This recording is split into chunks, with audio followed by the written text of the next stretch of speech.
Good evening, everyone. Welcome to the MIT Alumni Rum Masterclass. My name is Kevin McCumber. I'm MIT alum, class of 2005 undergraduate and 2011 PhD.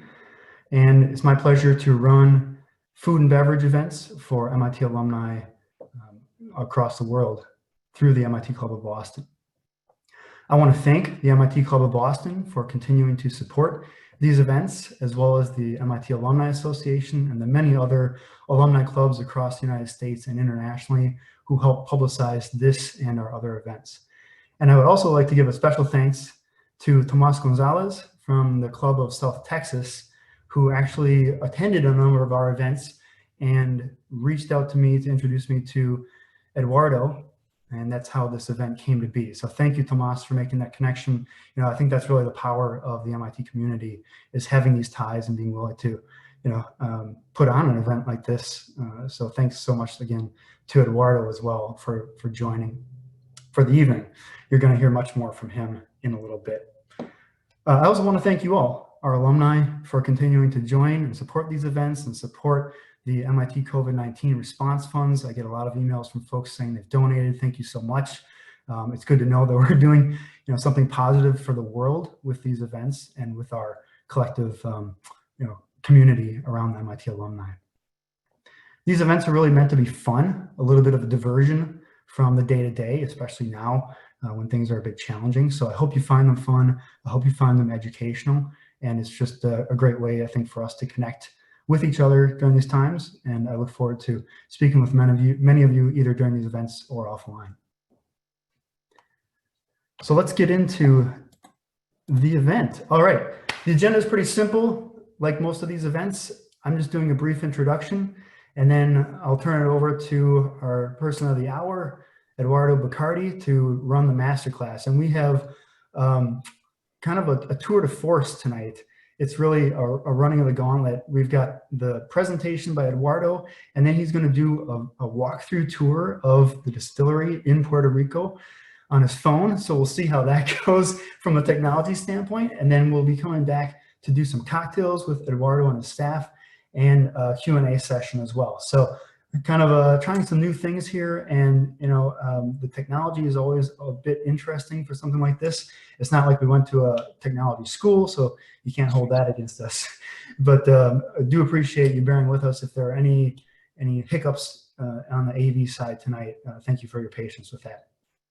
At the end of the night, if there's time, we will try to do breakouts, which are small groups where we get together and socialize with each other, get to connect on a person-to-person level, talk about ourselves, talk about what's in our glasses, and just get to know each other a little bit better. And no tasting is complete without an after party.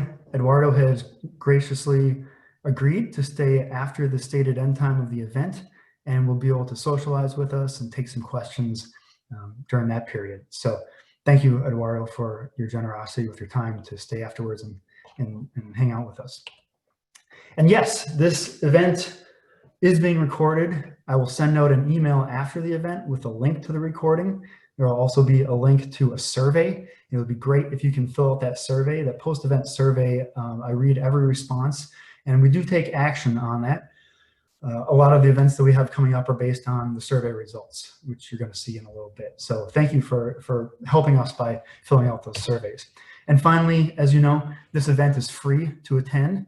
I do ask that you consider making a charitable donation to MIT's COVID-19 response funds. These are funds that support people in our community who have been impacted by the virus, and they support MIT's research and other activities to prevent and mitigate the effects of the coronavirus.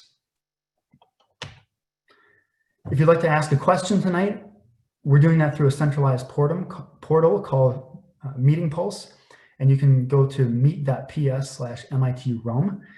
Out there, you can submit your question, and you can also upvote other folks' questions, and then Eduardo and I will just cherry pick the ones from the top as we go along. We're going to try to get to as many questions as we can. Of course, with over 300 people registered for the event, we might not get to some questions. Appreciate your understanding, and I will send out Eduardo's email in that post-event follow-up email. So if you have a burning question that we didn't get to, please feel free to reach out to Eduardo, and he can answer your question directly. All right, this is always an interesting part of the evening. I like to get to know the audience a little bit, find out a little bit more about where everyone is and what your experience is. So I'm going to launch the poll. There are 4 questions here: MIT class year, location, experience level with rum, and your experience with Rum del Barrilito. So I'll give everyone a few minutes to navigate that poll.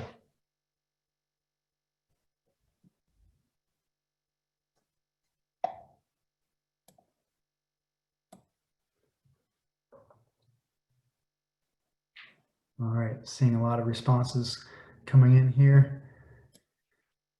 I'm always impressed with the diversity that we have, of course, both in class years and geography. We had a number of folks register for the event from South America. I think I actually had some folks from Venezuela reach out and say they were very excited about this event because, of course, Venezuela is a pretty famous rum producing country. Okay, it looks like we're trickling off, so I'm going to end the polling in about 5 seconds, and then I'll share those results. So you should be seeing the results on your screen. In the MIT class year, looks like we have a tie between the 70s and the 2010s for representation. Great to have you all. Some folks from the 1960s, that's great, and even a current student at MIT. I hope all is going well with the return, whether you're in person or virtual. Most folks coming from the Eastern time zone. This is heavily publicized in the Boston area, so hopefully a lot of folks from the East got some bottles, a lot on the West Coast as well, and even someone from Canada and Mexico. Mostly novices. This is actually not surprising. A lot of these events tend to draw novices, and I think that these are great events for those who are looking to get more into rum. So Eduardo, I think you have your work cut out from you in that, and also we have 3/4 of people saying they've never heard of Rum del Barrilito before tonight. So you are introducing this to a lot of folks this evening, Eduardo. All right, I'm going to stop the sharing there, and this is my last slide before I get to Eduardo. A lot of you know that this event is one of a continuing series of food and beverage events, and I wanted to show you what we have planned coming up. In mid-October, I'm happy to say we're putting on the first of what I hope is many events featuring MIT alumni whose careers have taken them into the food and beverage industry. And we have 3 alumni for our inaugural event. Some of you, if you've been around the Boston area over the past couple of decades, you'd know of Air Muir, founded Clover Food Lab. So Air has been a friend of the show. He's come to a number of MIT tastings. Jared Sadoyan as well works in the hospitality industry and runs tastings himself. And then Shana Harris from the Sloan School will be providing perspective, especially around sustainability and her experience as a food executive. Mid-November on Friday the 13th, lucky Friday the 13th, we're doing a cheese appreciation seminar, and this came out of our survey results where the #1 request in the food space was cheese. I'm a native Wisconsinite, so I'm a cheesehead, so this was right up my alley. And then we'll take a break in December and come back in IAP, January 23rd, 1, 2, 3. We're doing a bourbon masterclass, inviting Nick Taylor from Taylor & Taylor Whiskey Company back to join us again. He did a Scotch masterclass that was phenomenal a couple months ago, and now he's coming back to do bourbon. Bourbon was the #1 requested spirit from our last survey, so looking forward to having him here for that. If you'd like to stay on top of the events we have coming up, I have a private email list. I'll send out the link to sign up for that if you're not already. And there's also a Facebook group, the MIT Alumni Fine Spirits Society. Encourage you to join that. Right now, we use that to publicize events, and we also have a little bit of spirits back and forth going on there, and we're looking to grow that Facebook group and continuing to grow the conversation between events through that Facebook group. All right, enough of me. It is my pleasure to introduce Eduardo Bacardi, who's the Director of Sales and Marketing for Rum del Barrilito.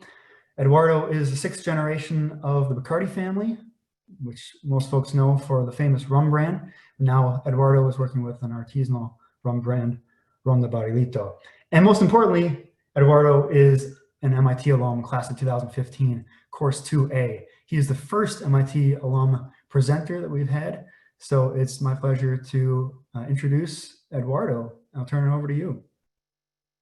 Great. Thanks, Kevin. I appreciate it. Very excited and honored to be here, and honored to be the first MIT alum. So definitely excited in that sense. I'll go ahead and throw up my presentation here. Yeah. And we'll go ahead and start with another great picture of me. This was me, graduation day 2015, also my birthday. So definitely a special one that I remember, and one that I was very excited about. So again, that's just a little bit of my background. I graduated in 2015. Since then, I worked in South Florida for about 3 years before coming to work and live in Puerto Rico, where I've been working with Ron Masterclass for the past 2.5 to 3 years. So very excited to be presenting this brand to you all today. It is a very cult brand. It is a very underground brand. So getting the exposure that we're getting, we're always excited, and always a pleasure just to keep educating people about not only our brand, but also rum and the industry, which is fantastic. So just as a little background and overview of what we're doing, because like Kevin said, we're covering a lot of topics today, and we really want to make sure everyone here is engaged and learning and along with the process. So just to cover, we're going to start with a little bit of overview of rum, the industry, its history, production, as you see here, different types of rum. We'll go into detail there, give a little bit of a crash course as to what is rum. Then we're going to be talking a little bit about the brand that I've been working with, which is Ron del Barrilito. I'll give you the specifics on what that brand is all about, how it fits into the history, production, and type in terms of the very broad category, which is rum. After that, I'll be taking you on a virtual tour, which is something that I was really excited to be able to do, because officially our facilities are closed, but we managed to keep the lights on. We're going to get to go in there. It's going to be just us taking a look at our facilities, our barrel aging room, all our production materials, and it's going to be really exciting. And then after that, the best part, we're going to get to taste some rum. So I have a brand specialist with me. His name is Edgardo. He's going to be helping us walk through each of our products, talk about how they differ and how they can best be enjoyed, and then cap it all off with a cocktail session. So he'll show us a few of our famous cocktails here at the Hacienda, and some that hopefully you can prepare as well at home one day.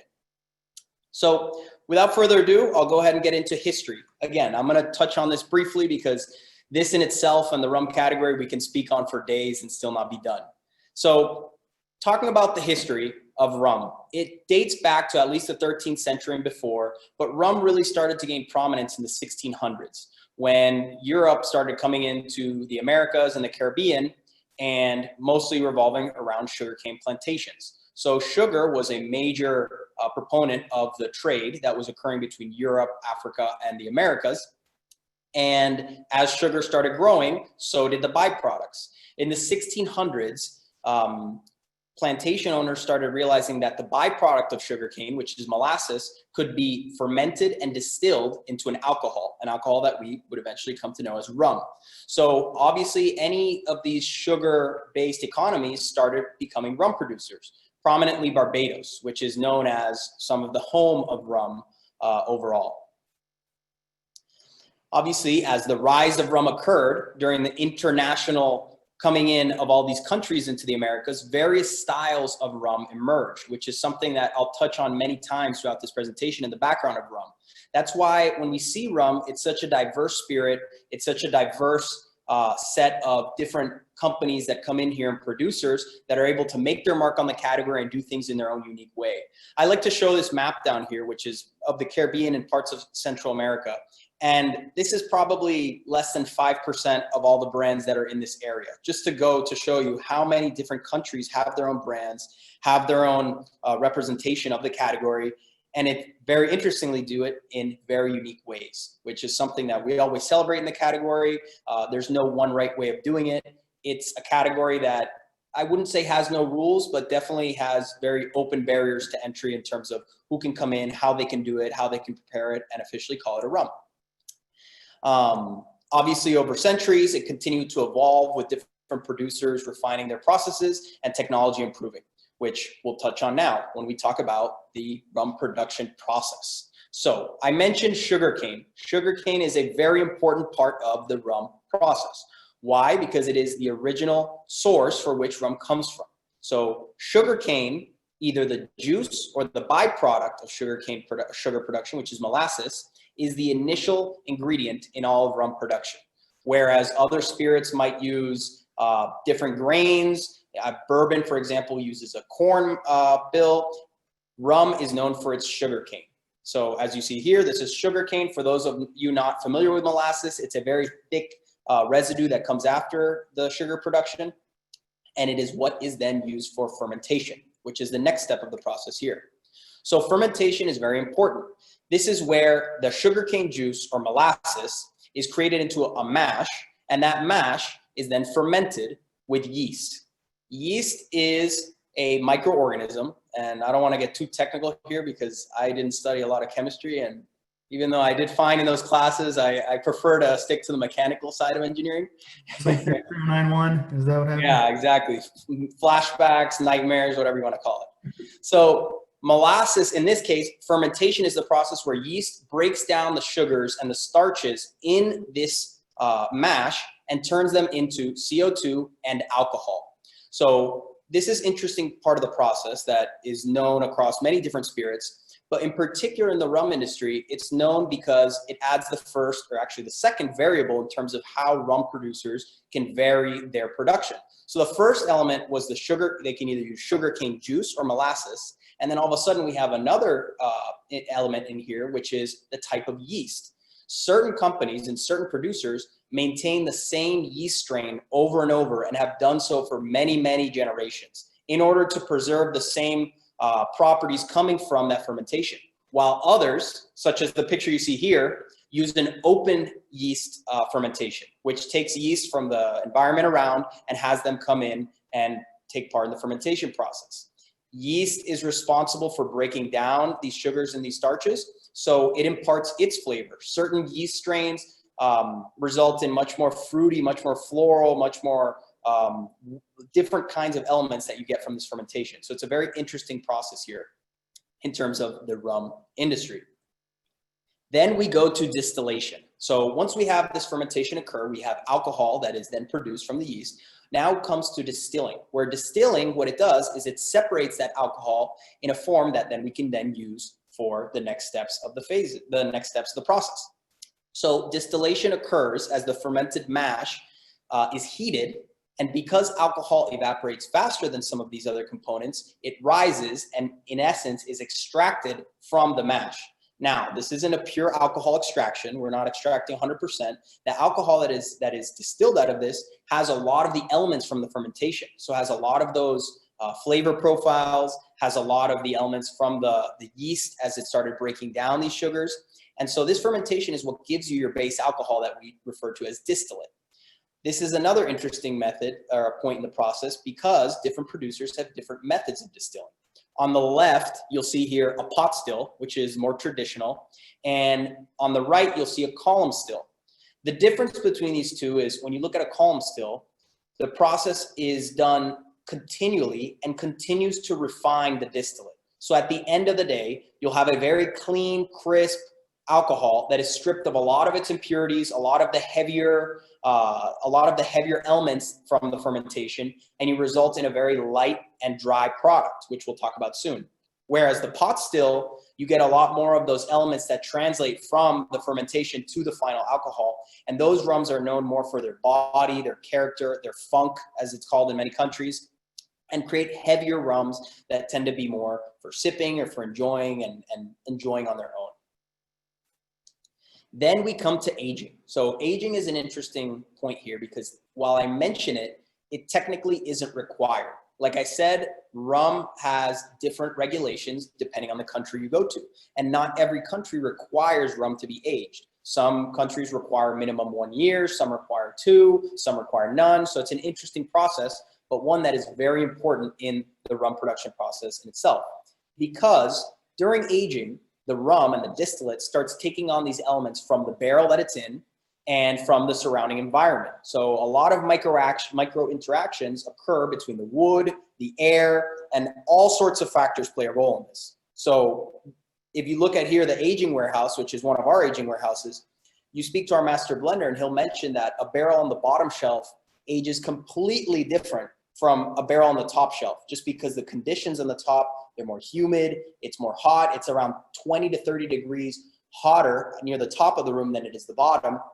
And those elements play a major role in the aging process, especially when we're talking many, many years where this rum is sitting undisturbed. Also, we have many different barrel types, as you see here on the right. So we have barrels as small as 50 liters to barrels as large as 1,000 liters. All these different barrels result in different surface area interactions with the rum. They result in different previous uses of these barrels. So for example, a 200-liter barrel is the typical ex-bourbon barrel, which most of the rum industry uses to age, which previously aged bourbon. In our case, for Barrito, for example, you see the 500-liter butt cask, and we use these, which previously aged Oloroso sherry. So it's one way in which we differentiate our products, and many producers do with the aging process. And then finally, we have blending. So this is a step in which normally a master blender will come in and take barrels if they're looking to blend and make a final product. It isn't as simple as simply saying, I need 5 barrels of 5 years old, I need 4 barrels of 10 years old, and 2 barrels of 12 years old. It's not that simple because of what we just discussed in the aging, that every barrel ages very differently and in a unique way. So the master blender's role is to come in, sample these barrels, determine which barrels will be used for the right batch, and go about blending them. And I have to say, I have a lot of respect and appreciation for master blenders, not only ours, but all around the world, because it is a very unique craft in which you really have to have an amazing palate to determine what is ready to be used, how it will play into the final product, and how these different rums interact in the grand scheme of things. So that was our quick crash course on rum production. Now let's jump into the types of rum. Now, I'm gonna go ahead and say this from the beginning. This list is very much open to interpretation. Because rum is not a category that is so specific, like for example, a tequila, which has many regulations as to where it can come from, what types it can be, how long it has to be aged, or even a champagne in terms of sparkling wine. Rum is very diverse, and it's, again, something that we embrace. So I've broken it down into these 6 categories, but you'll see a lot of overlap between some of these, and that's completely fine, because my definition of a rum could vary drastically from anyone else's, just on the way that they see it, they perceive it, and they understand the details of the production. So we'll start with white rum. This is, as it's called, a clear, lighter bodied rum that's often aged, and it's filtered of its color. In terms of the rum industry, white rum makes up the majority in terms of sales and in terms of volume, and it's common brands that we know and see today. It generally goes well in mixing cocktails because it is a lighter body. It mixes well with fruitier elements, with other elements that pair really well with something that is more neutral in terms of its flavor, but it's one that is very diverse in itself. As I mentioned, sometimes it's aged, sometimes it's not, but it's so very lightly aged. Then we get to gold rum. So gold, as the name suggests, is a little bit darker in color and slightly more complex due to its aging in barrels.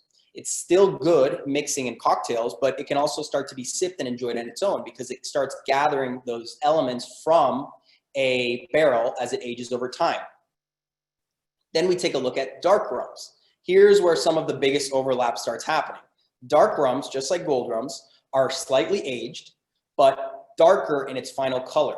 Now, that final color may be a result of the barrels, may be a result of artificial coloring or caramel coloring, and that's the only differentiation between gold and dark. So some people might look at this and say, dark rum is pretty much just darker gold rum, and you're exactly correct.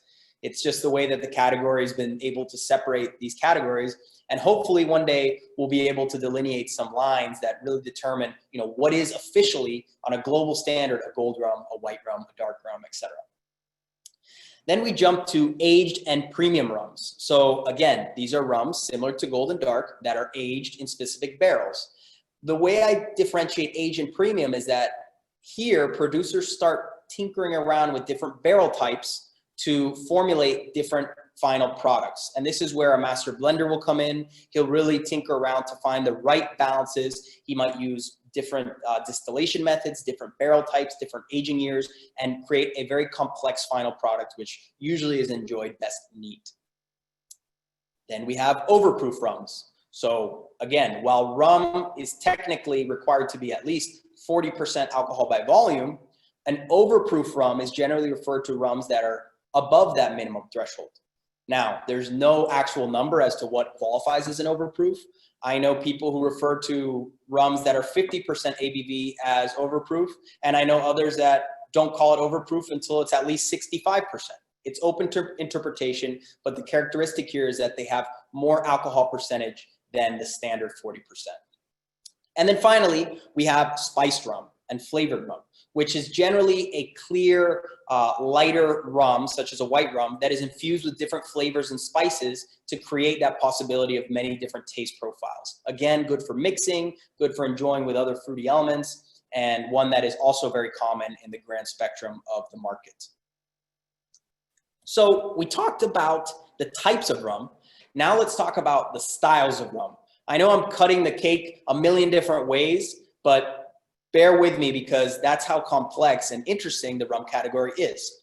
So as I mentioned during the history section, the rum industry started coming up as these European countries started coming into the Americas, coming into the Caribbean, and imparting their ways from their home countries into the industry that we would know as rum, which for the most part results in three unique styles that are generally known as. So there's the Spanish style, the English style, and the French style.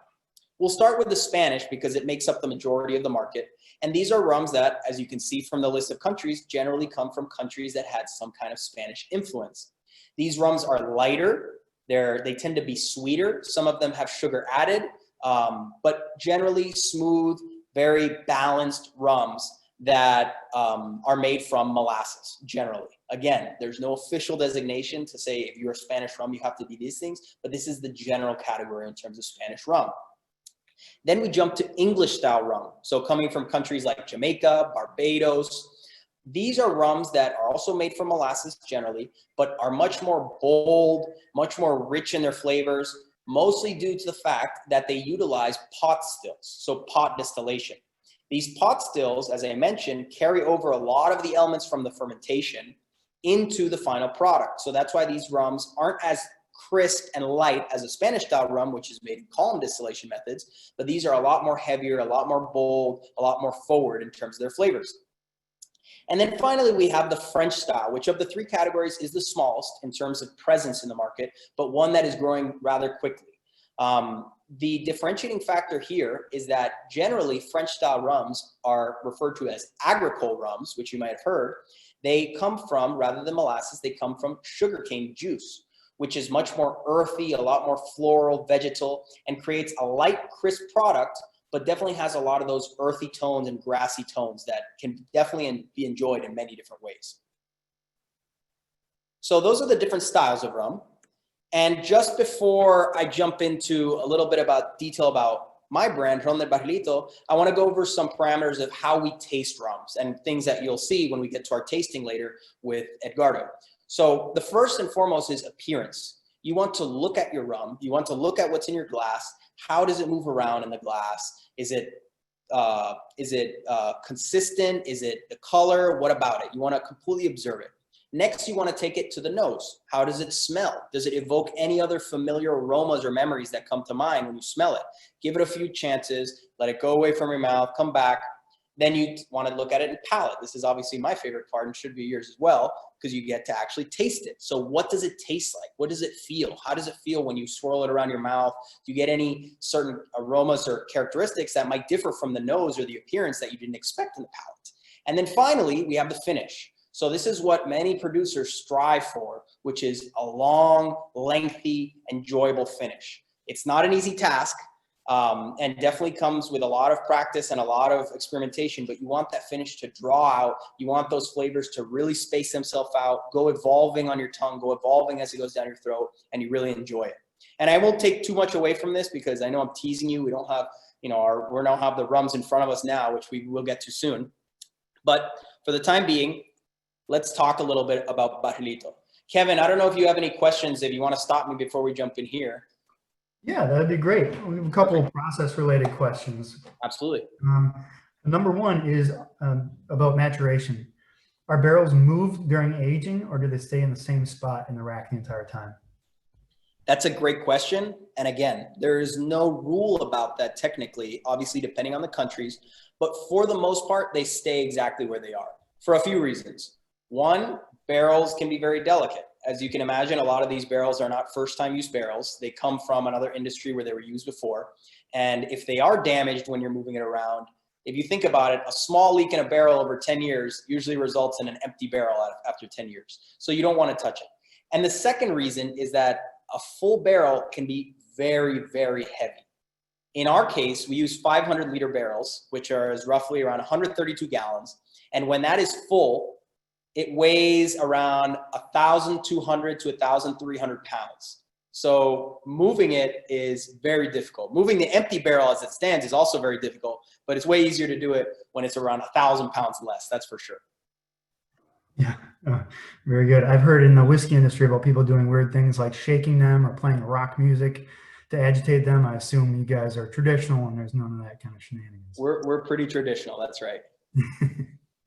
The next question is, this is probably on a lot of people's minds. What is the relationship between Bacardi and Ron de Barrilito?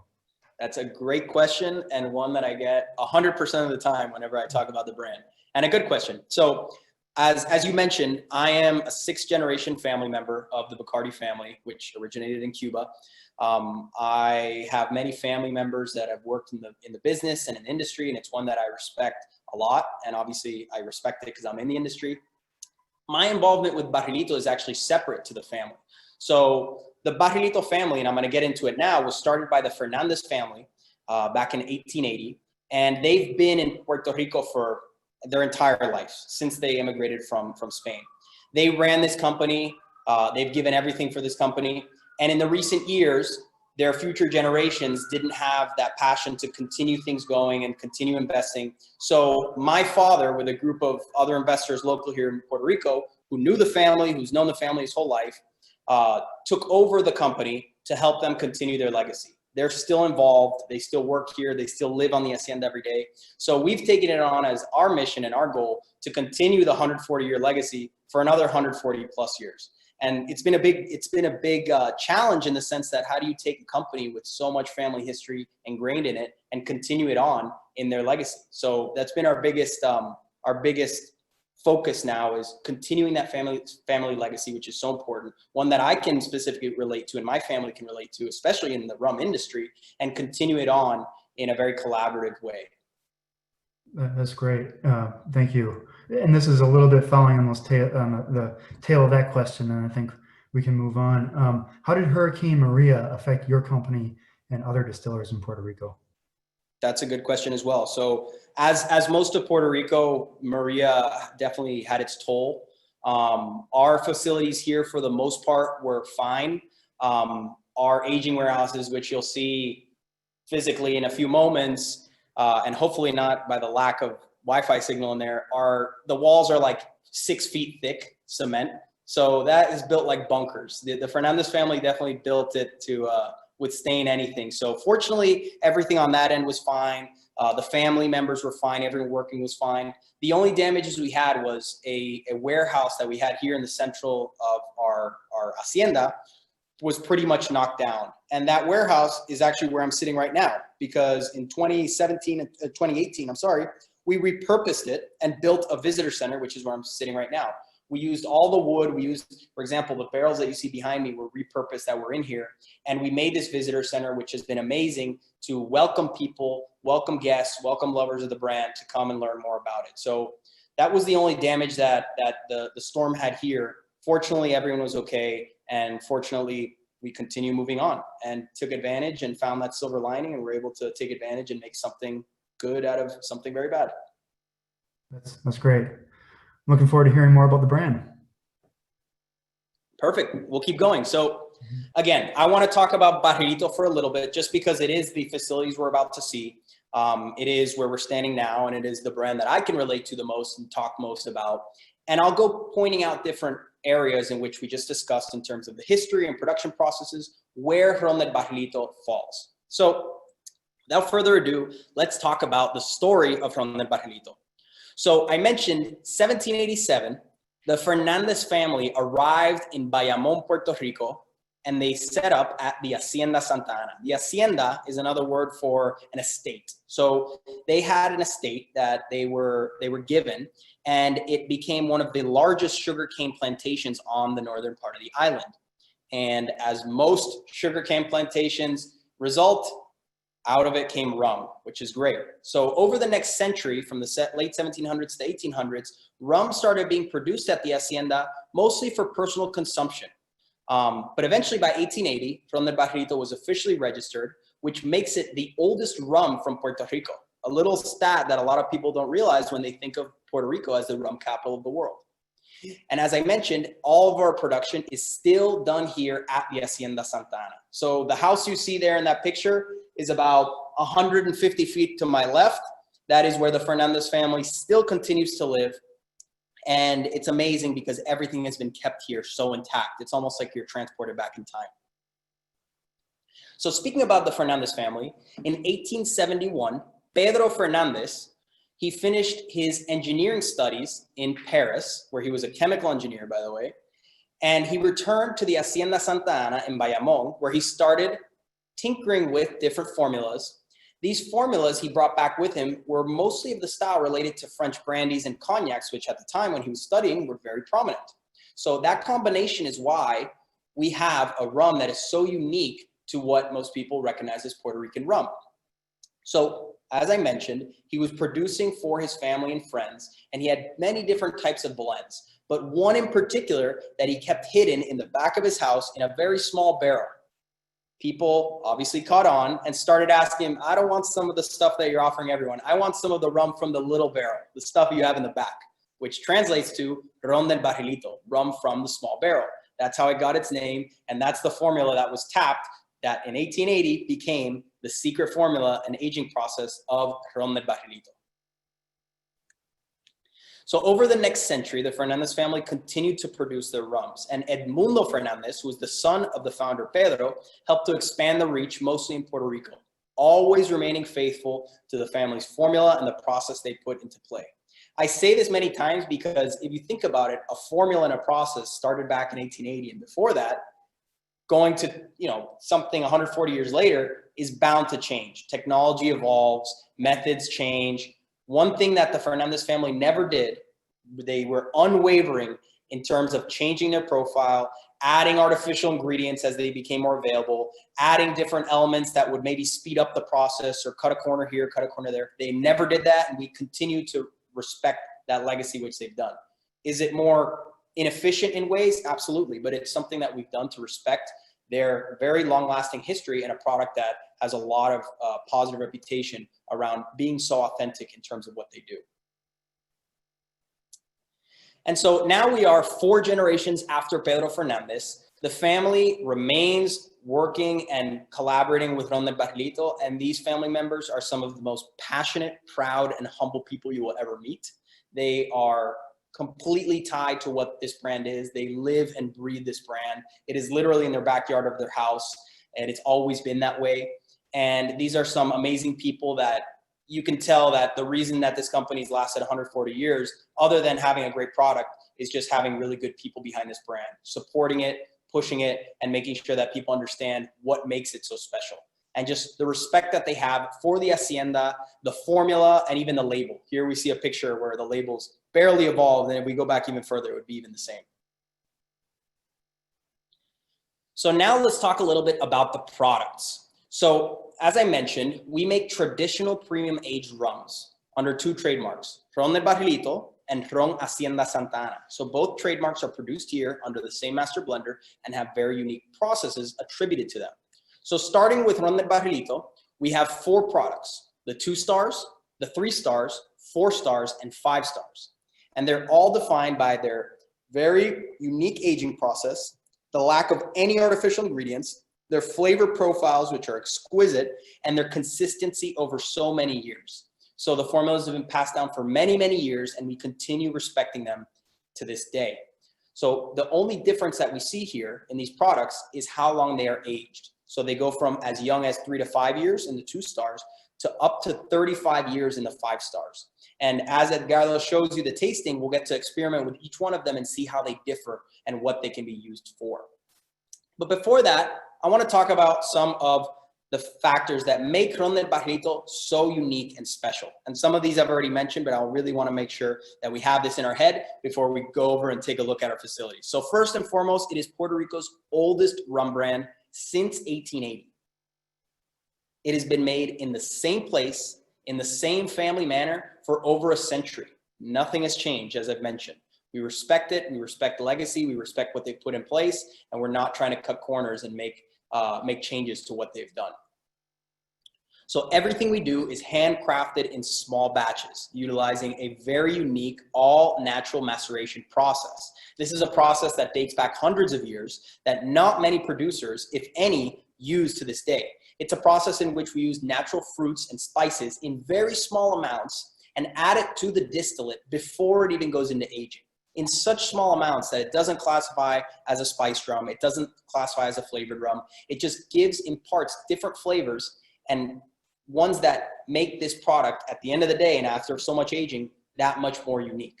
These are the secret formulas that I still don't know to this day. I can tell you that there's around 24 different macerates of unique fruits. They won't tell me which ones they are. I've seen a couple sometimes. I know that there's plums, apricots, different things in there, but it is a very heavily guarded secret that the family has always protected and our master blender does as well.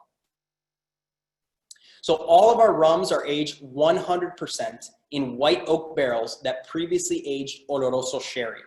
This is something that, for those of you that are familiar with maybe the Scotch industry or even just generally the bourbon or other whiskey industry, aging, it plays a really important role. And in particular, sherry aging is one that has become very popular lately, just because of the unique flavor profile that these barrels impart on the product. In our case, the Fernandez family has been using sherry barrels since 1880. So it's not like they're doing a sherry finish or they just started it recently. They age from day one till day X completely in these sherry barrels, which is a huge part of our process and one that really ties to Pedro Fernandez's connections to the French styles of brandies and cognacs. So the only water that we use is sustainable filtered rainwater. We collect it here on the hacienda and use it to water down our rums prior to aging, as they age at low proof ABV. Nothing is added post-aging and prior to aging either. We don't add any sugar, any caramel coloring, and no artificial ingredients. As I mentioned, if you think back to 1880, none of these things really existed. There was no caramel coloring the way that it's used today. There was no artificial ingredients. Everything was here collected on the hacienda. We continue to do it that way with those natural ingredients. It's not something we're willing to take shortcuts with, and it's something that I feel definitely affects the product at the end of the day, keeping it very authentic and real. So each batch is blended to match the taste, aroma, and depth of our original formula. So it's made batch after batch after batch. Every bottle we make is hand labeled and packed by our team. That includes myself, that includes everyone on our team. In the few days of the month that we're actually bottling, we all got on the bottling line and help. You'll see the bottling line soon and you'll see it's not very automated, to say the least. We pretty much do everything, including putting the caps on, putting the labels, and putting them into the boxes. It's full-bodied and amazingly smooth at 86 proof, so slightly above the 80 proof that most rums are at.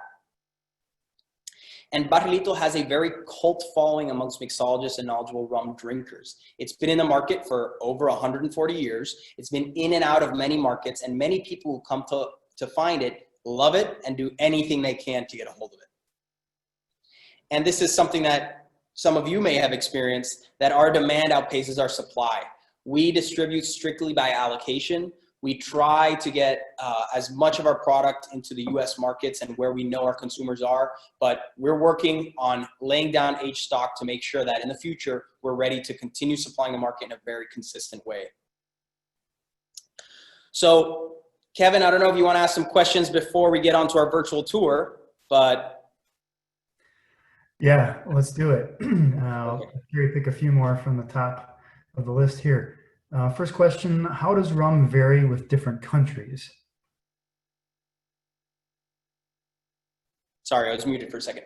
How does rum vary from different countries? That's a very good question. So every country is entitled, or by law, can make rum in different ways. So certain countries you'll go encountering, as I mentioned, the wheel. We have the English style rums, the Spanish style rums, French style rums. That's the general categorization, but rums can come out of any country in the world. There's no limitation. There's no limitation that you must be in the tropics, that you must grow sugarcane. No. So to answer the question, rums vary in terms of how each country and each producer decides to create their product. Some may believe in different distillation methods. Some may even go back one step earlier and say the only sugarcane I use must be harvested on my island or in my country. So each country has a very unique reputation for what is the rum production. As I mentioned, Spanish style rums, like for example, Puerto Rico, for the most part, Puerto Rican rums are very light bodied. They're very crisp. They're usually stripped of most color in terms of the majority of the products, but not necessarily does that define all Puerto Rican rums. Because if you look at a rum del barrilito, for example, it's completely opposite of those things. It's very full bodied, it's aged, it's overproof. So it's hard to generalize what each country does, but each country definitely has a reputation for the production methods that they use. Absolutely. Definitely some good reputations out there. Another one, how many years before rum is considered old rum? That's another great question, and one that there is no official answer to. So again, aged rum can be 1 year aged. It doesn't necessarily need, for example, like in the tequila world, where to be labeled as an añejo or a reposado requires a specific amount of months. In the rum world, it's completely open to interpretation. Now, I will say, if you ask me my personal opinion, an aged rum, at least one that you would enjoy similar to an aged bourbon or an aged scotch, the average age of a rum that I would enjoy, that I would feel is pretty common in the market, is anywhere between 5 to 10 years, which I think is pretty standard. When you start getting above the 10-year mark, it becomes very challenging because of, one, the time it takes to age 10 years, and two, the angel share that you start losing over a lot of time. So the average sweet spot range for the most part is somewhere between 5 and 10 years that most rums would be considered aged, and above that, obviously, gravy. On the question of age, just a little bit of a nerd question here. In every spirit that's matured, there's evaporation from the cask, often called the angel's share. And typically that gets more exacerbated with higher temperatures due to just the kinetics of the process. Can you tell us at all about the angel's share in Puerto Rico? And what do you typically expect to see? And does that limit the ability to age for long periods of time? 100%. And that's a great question too. So Puerto Rico is known for its very humid climate, as is most of the Caribbean. Now, what is said, and it's a little bit difficult to prove because I think it's more of an art than a science, is that the humid climate speeds up aging. Obviously, age, no one can cheat time, but they say that in a humid climate, a barrel will age significantly, the rum will mature significantly faster than if it were in, for example, Scotland, in a cool environment or in a basement somewhere like some wines. So they attribute faster aging to that. Now that comes with a downside, which is the angel share. That aging comes and a lot of evaporation starts taking angel share. I believe per year, I'm going to rely on my brand specialist here. Per year, do you know how much? I mean, 8 to 12, or around 8 to 12 of the volume currently in the barrel, not the whole barrel every year, but volume. So 8 to 12% every year evaporating of the volume that is left in the barrel. So if you want to do math, I'm not in the position to do quick math here. That's a lot of evaporation after 10 years. And I know we've spoken to our master blender. When we open a barrel 10 years, sometimes we have less than half in that barrel after 10 years. When we were experimenting with our 35-year-old rum, which is our 5 stars, the majority of barrels were completely empty. And those that weren't had less than 20, 15% of them. I know in the Scotch industry, you can usually expect about 2 to 3% a year. So that's a huge amount that you're losing, which explains probably why you don't see age statements on rum that you'll see on a Scotch, 30 to 40 years, although you do have one at 35 with the 5 star. Maybe one more question This one it comes up for pretty much every spirit. I think it's a great question. What's typically tasted with rum from a food perspective? From a food perspective, I think it depends. Again, because the category is so broad and there's so many different types of rum, it's pretty open to interpretation to whatever you want. I know a lot of people tend to eat it with sweeter elements just because there is that sweeter connotation. So some people taste it with chocolate or a pastry of some sorts, but there's no real answer to that. I think it's whatever stimulates your senses the most. I know here in our tasting, we have a sensory experience where we allow our tasting participants to smell different forms of chocolate, coconut, anise, cinnamon, and all these flavors that are very natural, very fruity in terms of their profile, to really open up the rum, because those are the elements that you get from a sugarcane or molasses fermentation. Great. Well, it looks like we have a number of questions rolling in. Actually, I'll hit this one just to kind of turn it over to a personal aspect, and then we can do the tour. When you were studying course 2, was your intention to return to the family profession? So I think back then it's hard to say. I always knew that working in the rum industry was a calling for me, just because I have many generations worth of family members that have done the same. My grandfather was a master blender. My father worked in and continues to work in the rum industry, and for the family in particular. So I think it was definitely in my plans. Did I think I would end up at such an amazing boutique, authentic brand like Barrilito? I couldn't have told you a few years ago, but I'm very appreciative of it. It's given me a whole new look. If you look at this brand compared to a Bacardi, for example, to say we're a drop in the bucket next to them is probably an overstatement. I mean, this is as authentic and small as it gets. And the great part is we're literally 10 minutes away from their distillery, which is right down the road. And it just goes to show you that so many varying styles of rum can be produced out of such a small island, and each one has their very unique ways, methods, and final product. That's definitely true. Great. Well, let's hold off on more questions and give this whole thing a shot with the virtual tour. Perfect. So for those who may have joined a little bit after the start, Eduardo is going to switch to his phone, and we're going to do an actual walk around tour of the distillery, or at least that's the hope. We hope that this works. It is the first time we've tried such a thing, and we are crossing our fingers. Perfect. I'm going to go ahead and switch over to, if you want to switch over to my phone. Yep.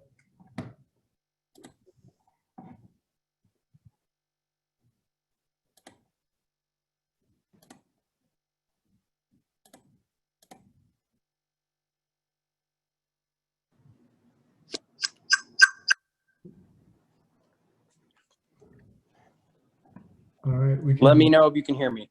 You can hear you, and I'm asking you to start video right now. Perfect. Do you need me to exit out of the presentation on the other computer?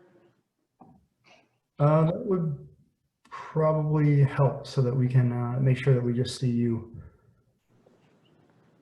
Sure. Let me go ahead and do that.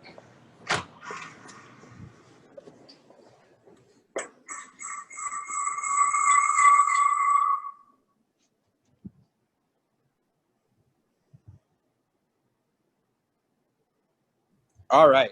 Perfect. Perfect.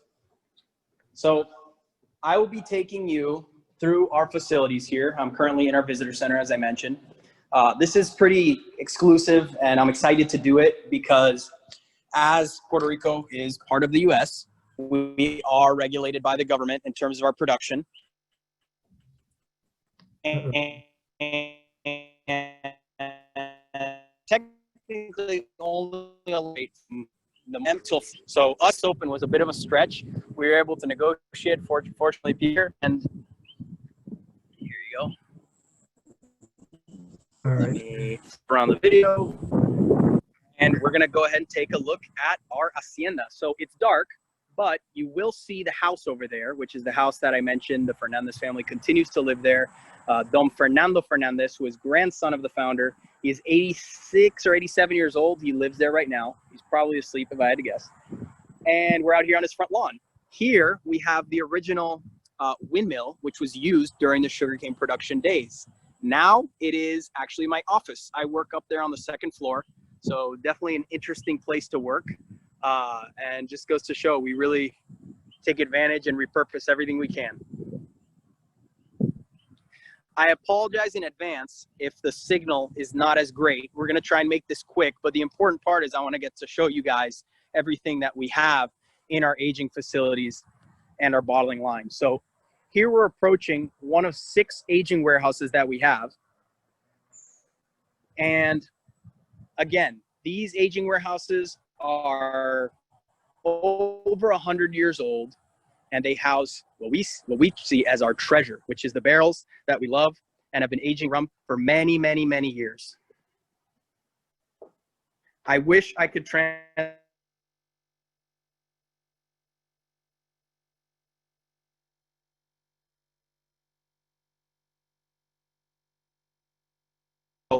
and they haven't been touched for many, many years. This one, for example, has been here since December 6th of 1985. 85 as well.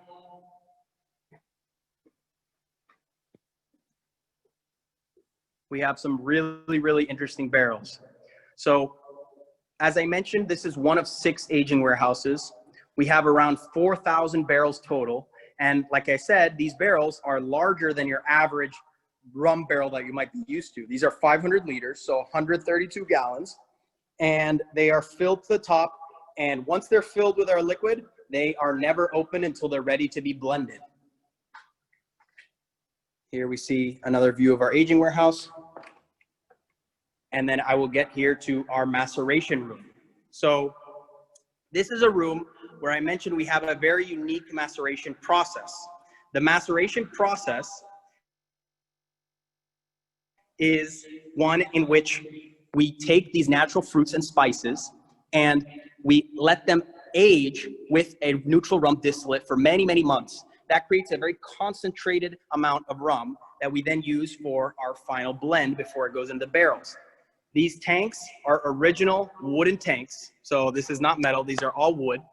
And each one of them has a different mass rate in each one of them. So for example, this one might have apricots, this one might have bananas, this one might have prunes. Every single one is different.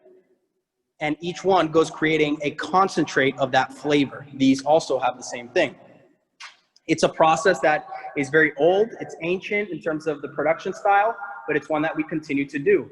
Eventually those macerates go into this larger tank, they're mixed, and then they go into the barrels as we saw before.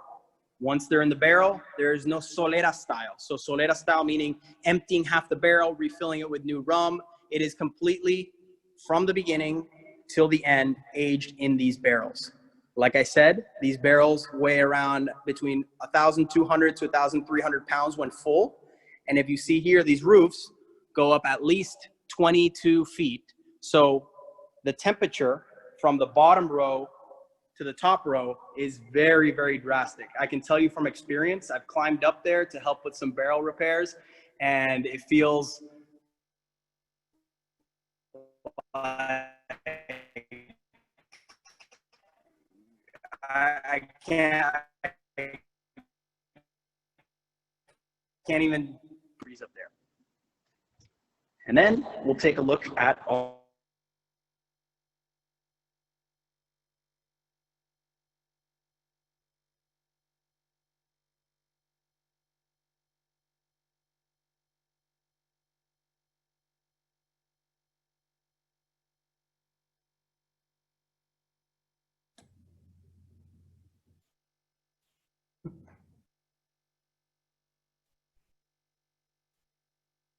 Eduardo, I'm not sure if you can hear me, but we're not able to hear your audio.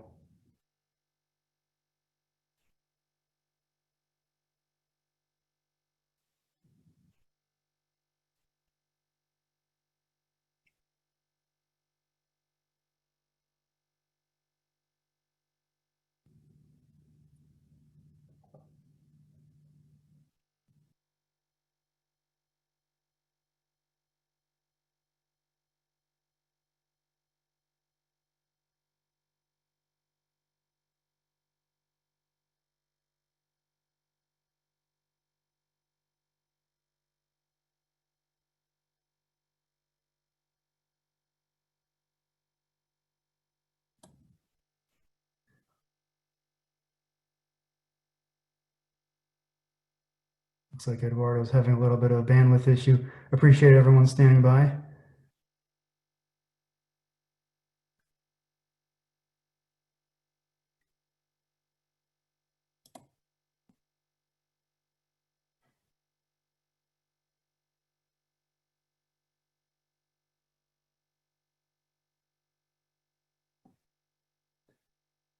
Eduardo, I don't know if you can hear me, but we're not able to get your audio. You are unmuted on my end.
Okay, can you hear me there? Yes, we can hear you. Okay, perfect. Sorry for the inconvenience. Since we're having a little bit of technical issues back That's there. all right. Sorry, guys. I don't know if you were able to hear the end part of it. I knew that the Wi-Fi was kind of cutting out there, but Yeah, I was getting some messages on my end that the bandwidth was a little low, so we went, silent movie style and all used our imaginations. Maybe you can just give us a brief recap. I think we lost you when you went from the maceration tank area into the next area and you lifted up a cover, and that was kind of when yes. when you went Okay, out. so yeah, just to quickly cover that, that is our bottling line area. That's the original bottling line we've always had. That bottling line you see is not very automatic in any sense. That what I was lifting is those wooden tablets come out and you continue sliding down the bottles that are on there so we can continue moving. So a manual conveyor belt of sorts. We do everything, as it used to be. It's very involved whenever we do it. All the team gets involved and helps with that process. And then I was showing our master blender's office where he overviews the operation from and helped partake. So that was pretty much it. I don't know if we want to do a couple questions before we jump into the tasting, because I saw some questions coming through. Yeah, definitely. Let's take a few. Top one right now. How do you become a master blender? Is it a process like becoming a master sommelier? Is there a test? So there is no official test. Master blender is a term given to the blender typically at a production site. In our case, our master blender, he has over 35 years of experience, and it's regarded as one of the top 5 in the world in the rum category in itself.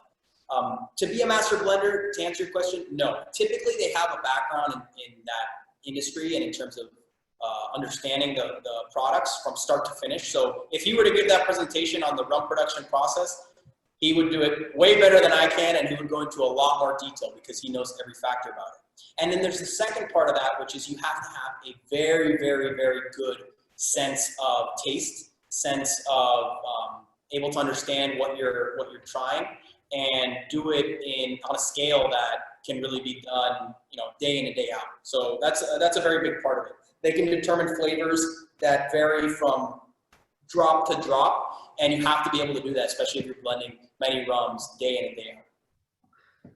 Another one is we didn't, I think, see the distillation area. Can you talk a little bit about your stills?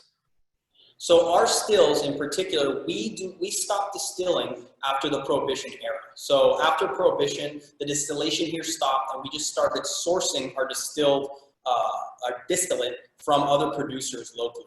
So we were making sure that it met all the standards that our distillation was done at. But as a small operation, it didn't make a lot of sense to continue the distillation process, especially since the sugarcane production had come to a halt here as well. So we completely source our distillate, make sure it meets the standards of a distillate that we would be preparing ourselves.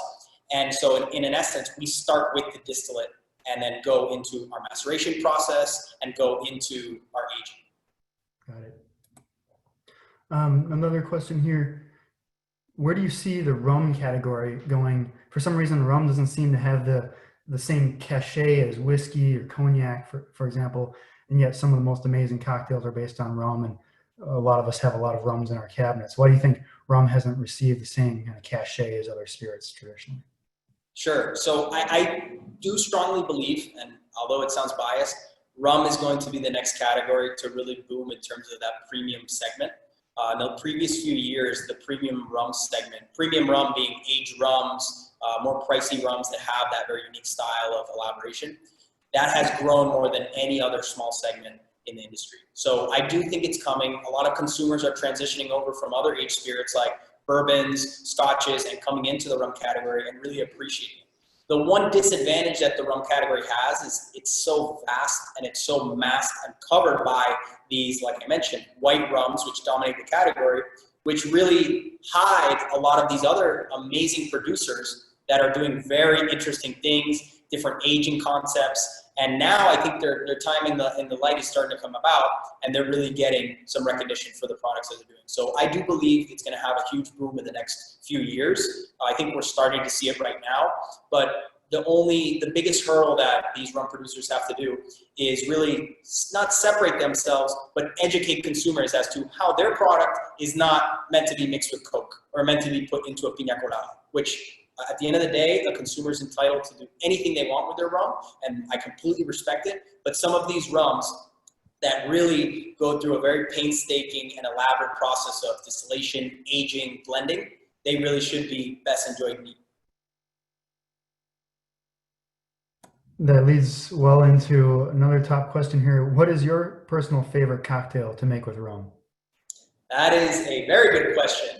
My personal favorite lately, it changes depending on the moods, but lately I've been having a really good time with the rum old fashioned, and in particular the one that we make here. So Edgardo is going to show us how to do one after this tasting, and hopefully you guys take notes, because that one is fairly straightforward to do if you do it the right way, and one that really does an amazing job.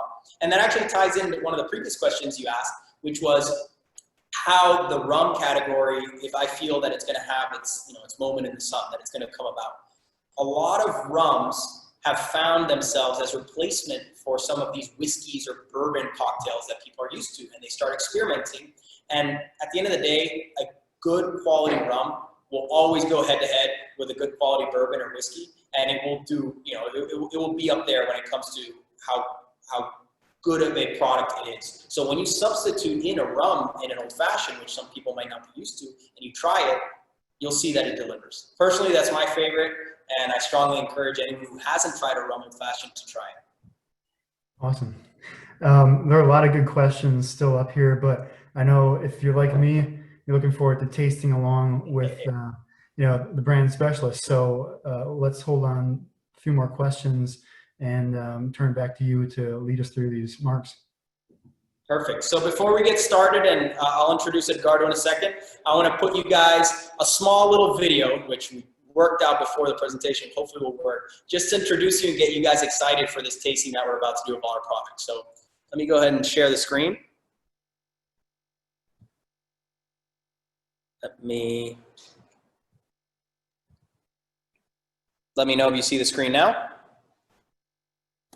Yes, we do. All right. Then, as I mentioned, it is time to meet our stars.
Perfect. So I hope you guys enjoyed that. I will go ahead and stop sharing. And I'd love to take this time to introduce Edgardo. So he is one of our brand specialists. He works here at our visitor center. He, calling him a brand specialist, I think is underselling what he actually does. Jack of all trades. He knows, he can speak for himself here that, being a brand specialist is not as simple as reading off a script. It's working with our master blender, working with our production team, working with everyone to really immerse yourself in what this brand is, understanding it from the ground up. And he's the exact guy you want walking you through these products and showing you, how we taste each one of them and what they're known for. So without further ado, I'd love to introduce Edgardo. Thank you. Perfect. Everybody, I'd like to welcome you to this virtual tasting where we will be going through every single one of our wonderful products here at Rum Masterclass. I hope that those of you, if any of you is lucky enough to have one of these fantastic bottles back home, where I can open, share a drink with me. Those of you who unfortunately do not, grab your favorite drink anyway and join us in this virtual tour as we go through our rums. Now, as Eduardo said, I've been lucky to join this wonderful family here at Rum Masterclass since the opening of our visitor center. Just a quick background, I've been involved somehow in the rum industry for a little bit over 6-7 years already. And to join this fantastic family has been wonderful. A relatively new addition, working with some true veterans like our Master Cooper, who has been here for over 53 years, or many of the staff at the factory that have been here for over 30 years. You truly see a family, people who have spent a great deal of their life here, and to be part of that team is a great honor to me. Now, as Eduardo very well expressed, that is truly the secret to making this fantastic rum. People who are passionate and have spent a great deal of their life behind it. And the end result is what we see here today, a lineup that has evolved throughout many, many years. Now, one key thing to keep in mind about Rum del Barrilito is that each of these rums begins being this fantastic formula that comes out of the maceration process, and how our master blender ties it all together to make what will eventually become every single one of these rums. That formula used in the maceration process is the same for every single one of them. They start fundamentally as the same thing. The difference between this product right here, a 2-star, I'll do a close-up soon so you can see them all very well, up to a 5-star is simply the element of time. And to think about rum or any spirit in general, I think a common misconception is immediately thinking that with time it necessarily gets better. Rum evolves, it changes, it becomes something different with time, and that's what truly makes the magic happen. In the end, the best rum in the world is as simple as the one you like best, and I hope that today you will be able to have a little bit of that appreciation through these rums. Now, as we go through each and every single one of them, and what I explained earlier, that we tend to use our senses. There's kind of like a protocol, I don't like to use that word really, but we use all of our senses in how we use rum. We're going to look at them, we're going to smell them, of course we're going to taste them, we're going to feel them, that impression that it leaves in our mouths, and there's nothing worse than trying a fantastic rum and having nobody to talk to about it, right? So we really do use all 5 of our senses in this. When we start looking at Rum del Barrilito, 2 estrellas, 2-star, try to hold it here to the best of the lighting. 2-star will be the youngest one of our rums. Now, even though this may vary a great deal depending on the region where you're making rum, in Puerto Rico, as the rum capital of the world, we tend to have very high standards for how you make the rum. And Barrilito really exceeds all of them by a long shot. In Puerto Rico, there's a minimum age requirement for rum to be aged for 1 year. Now remember, that's specific to Puerto Rico. Every single country will have its own regulations. But our youngest rum here, Rum del Barrilito 2 Estrellas, is a formula that's aged for a minimum of 3 years, upwards to around 5 years, looking for very specific flavor notes. In this rum, if we were to look at it, we will notice that it is the lightest in color of all of them, as we will expect from the youngest one. Now, if we were to take that to our nose, we'll discover a rum that really showcases a lot of that profile from the maceration. those fruit notes really stand out significantly. And as a rum that tends to have that relatively younger age, it will have as well a very relatively short finish. What that allows us to do with this rum is still have a rum that has enough flavor that if you wish to sip on it, it will be fantastic. But it has a versatility that if you wish to use it in a cocktail, it will make a fantastic cocktail. Daiquiris, piñas coladas, mojitos. We're gonna see a few cocktails after this and give you a few ideas of how you can play with this rum. But those natural fruit flavors will intertwine very well with those tropical fruit elements, while the shorter finish, as compared to these other guys over here, will allow it to blend in seamlessly without overtaking the drink. So that's the profile for a Ron del Barrilito to start. 3 to 5 years of age in very light, medium to light body. It kind of sits perfectly in the middle of those two, allowing us to make that fantastic cocktail or enjoy it on its own. Now next to it, we have the star of the show really, because it is thanks to this guy right here, Ron del Barrilito Tres Estrellas, that we have all of this wonderful family as the original Ron del Barrilito, the one that Don Pedro used to carry in his small barrel and everybody will ask him for. Now, as a rum, it is a rum that has been around for 140 years. It has withstood the test of time. And remember, in the rum capital of the world, we have very high expectations for a rum. To say that you have lasted for 140 years, that's a really high statement. And I think it talks about the quality of it. Now, it is a rum where we can expect a deeper, bolder profile, a higher degree of complexity, as a rum that's aged between 6 to 10 years. Now, when we talk about this profile of flavors, that those 6 to 10 years, we're not saying that a bottle can be 6 years and then the other one can be 7 years and another one 8 years. All of that is mixed up together in harmony. As remember, the master blender is looking for the right flavor profile. Is it always the same? Can vary. The master blender is playing based on flavor. It's not just trying to recreate a specific formula of years. It's looking for a very specific flavor so that every bottle will effectively taste the same. Now, having a small factory of rum allows us a very, very big opportunity, as we can always play looking for quality over quantity. If any of these rums have a particular barrel that has a specific profile, it's a little bit different from what you are looking for, there are no outside corrections, there are no additives. Your rum here doesn't quite have that flavor profile we're looking for. The master blender may go above and beyond. 11 years, 10 years, never under. Sometimes it can go above. So make sure that it has the right and perfect flavor profile. So what is the flavor profile that we can expect for 3 stars?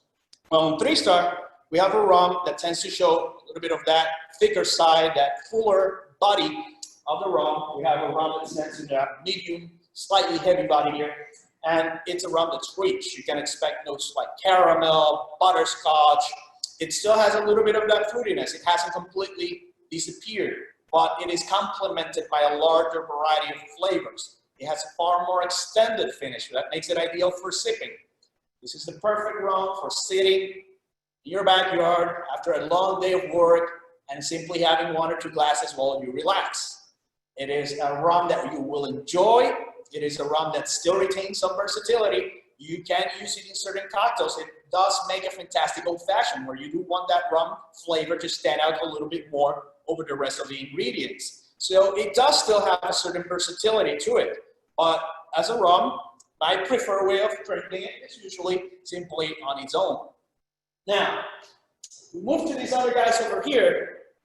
These are, in a way, the newcomers, but ironically also the older fellows in Ron del Barrilito, as these are some barrels that have really to truly go above and beyond. That's saying a lot. We already have very high expectations for these guys, so just imagine how much deeper we go in with these 2 other guys. Now, Ron del Barrilito 4 Estrellas is a rum aged between 10 up to 20 years. And in this rum, you will truly get that full, wonderful body, that maturity, that you will see some of that here. You will see the final expression of that once we start getting into 4-star and 5-star. The rums that have a much deeper woody flavor. Fresh wood is very deeply accentuated.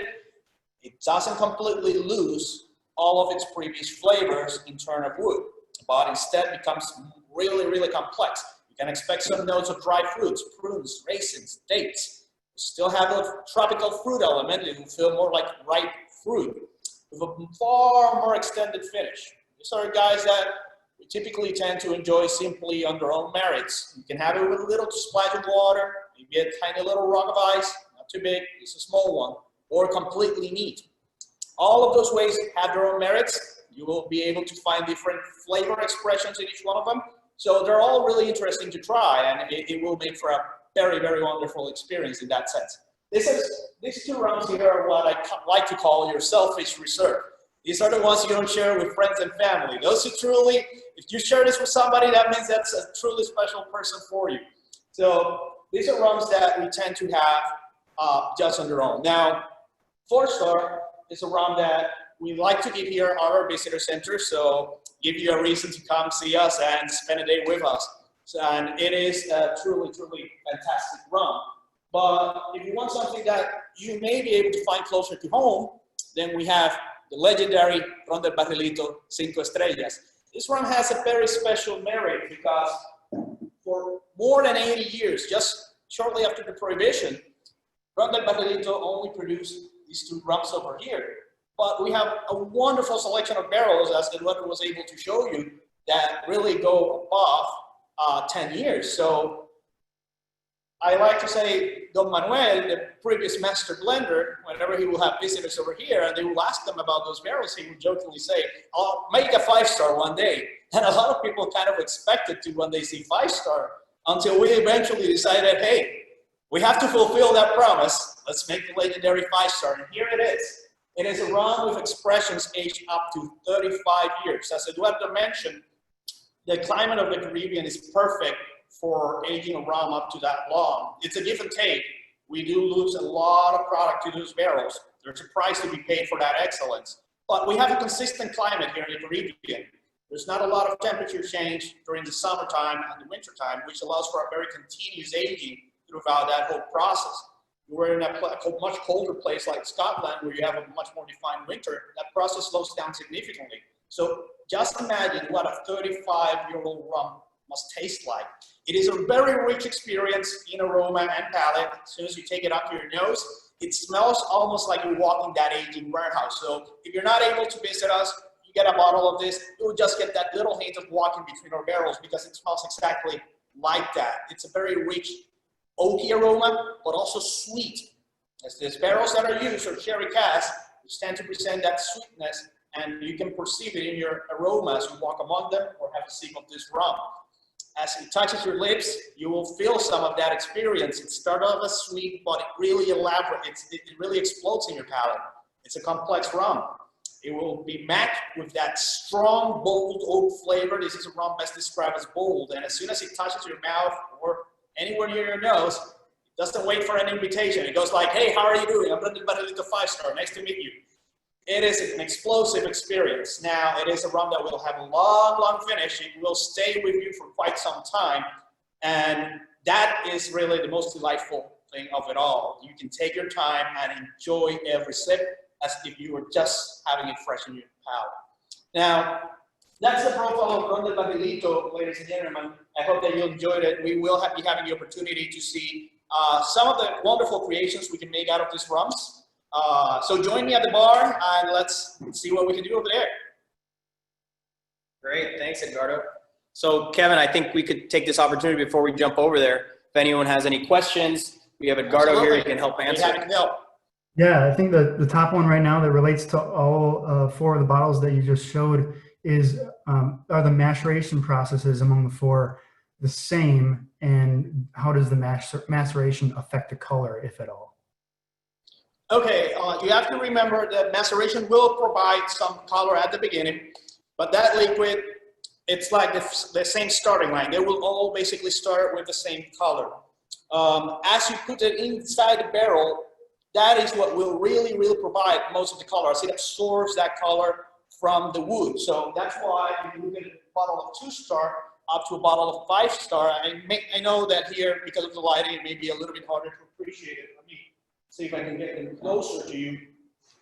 You will see there's a noticeable difference in color. That is the color of the barrel throughout all of those years, slowly imprinting on the wood. Now, when conditions are exactly the same, it is a reliable statement for age. You have to be a little bit careful with that when you're comparing different products, because there's a few other conditions that can affect how the color develops, like the type of barrel that you're using, the type of wood for those barrels, the type of treatment that they get, whether they're heavily shot inside, medium toast, light toast, all of that can affect. So it's not a good judge of characters when comparing many different things. But in this case, since conditions are exactly the same, it will be a reliable statement for how long it was in barrel. Right. And sorry if I missed it, is the maceration the same across all four? Yes, they basically start being the exact same thing. They do go through the same maceration, it's the same ingredients, it's the same formula.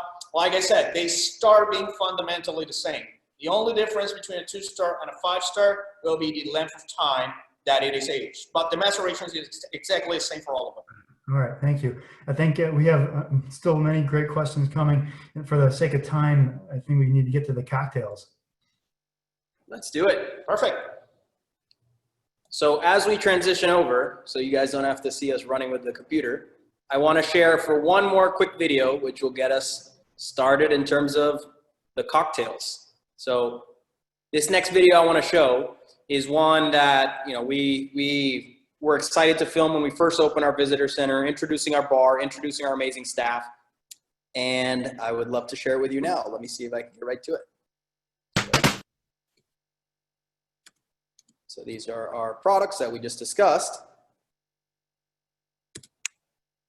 And then here we go. We're getting into the cocktail. So without further ado, we'll transition over to our bar.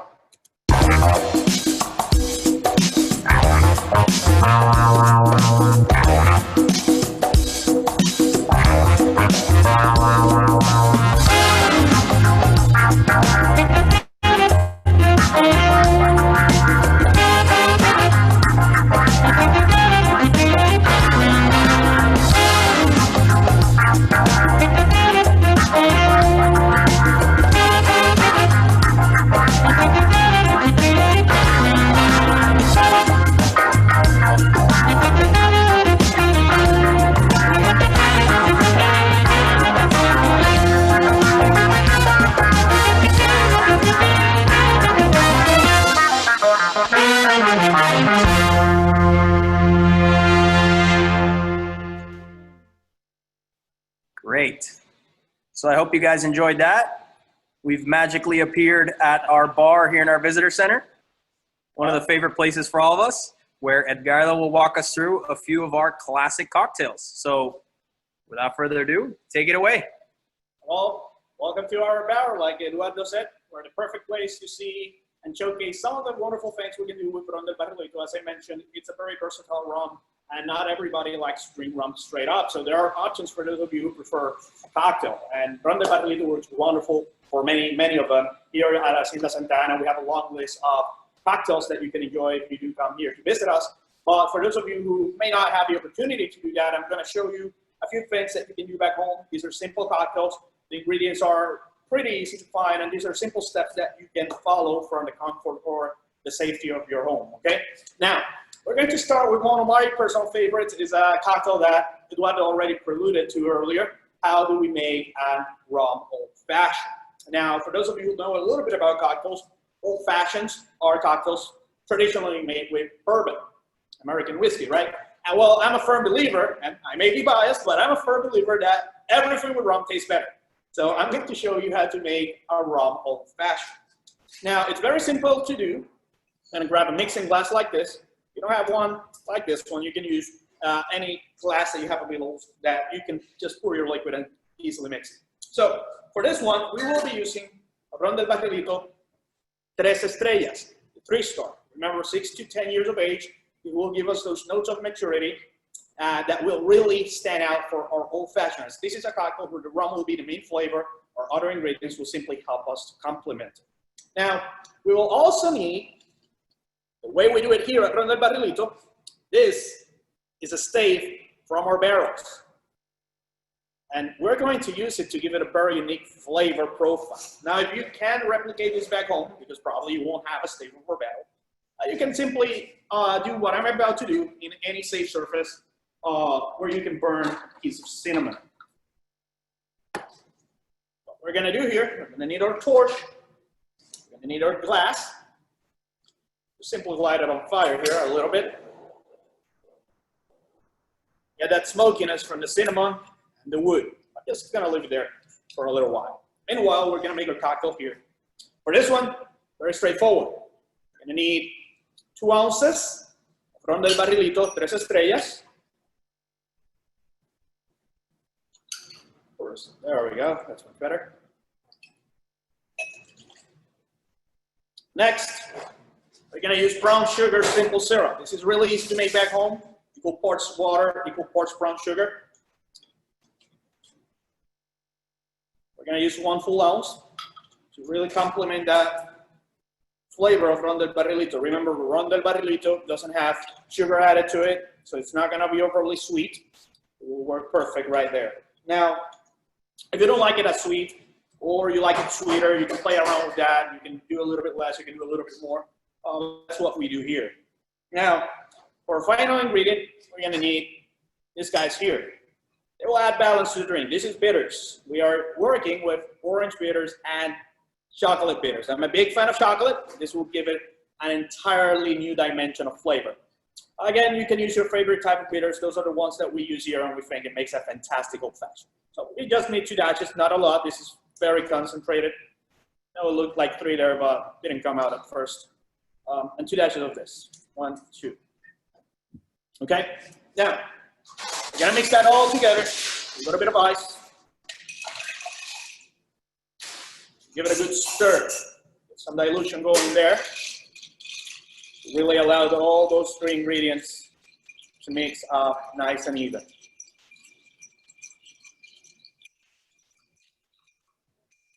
Okay, you don't need to stir too long, it's usually sufficient. Now, in order to help the life of our cocktail as it sits on the table, you're going to be using a sphere of ice. You don't have that, you can just use regular ice, that works fine. But this will really help extend the life of our drink as it sits there. Separate it from this ice, no longer need it. Our sphere looks a lot nicer. We have our old fashioned, it's almost done. But to truly get the essence and the best flavor of our old fashioned, you can't forget about the garnish. A lot of people do, especially when they're making a cocktail back home. And garnish really adds up, not just presentation, it's not just there to make it look pretty. It adds flavor, it adds aroma. It does really add a whole new layer. Doing a little bit of cinnamon. I'm gonna do an orange peel. Really easy to do.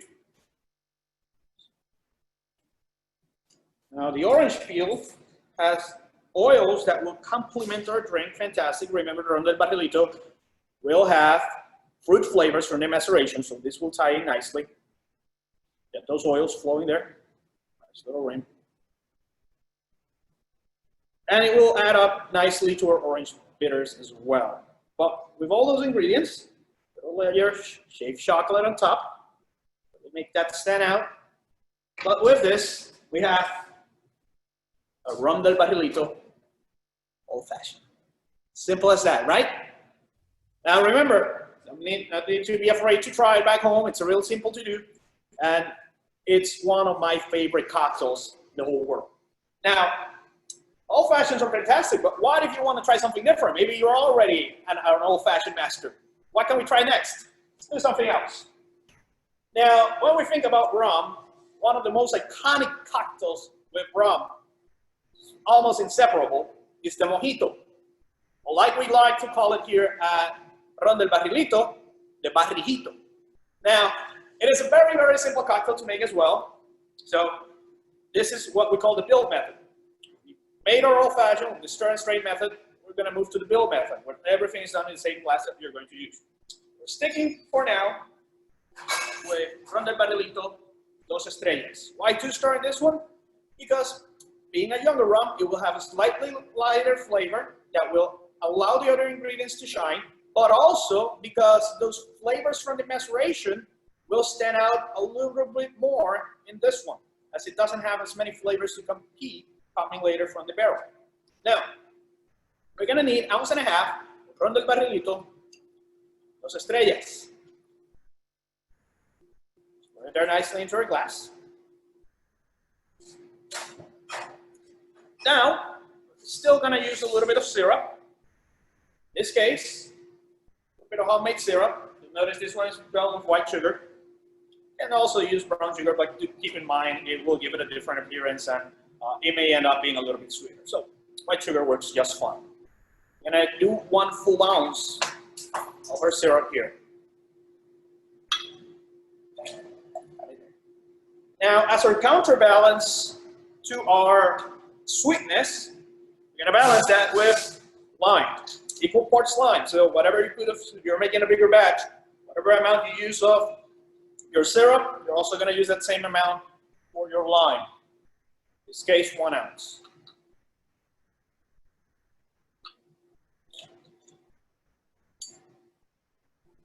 Now, sort of base flavors for our mojito, but we're missing the most iconic part of the mojito besides the rum, which is our spearmint.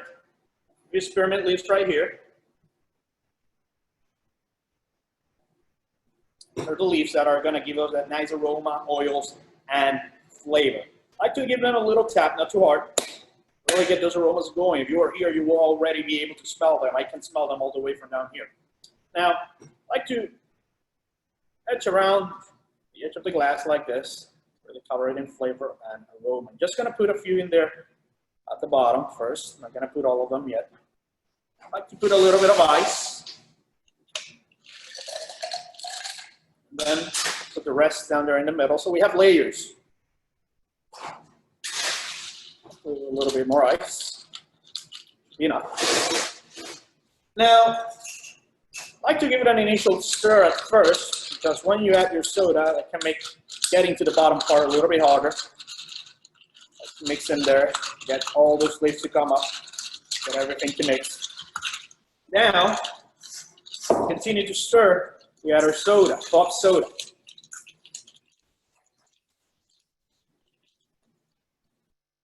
Nice. Okay, that's trying to get away. Okay, so we have all the ingredients mixed up together.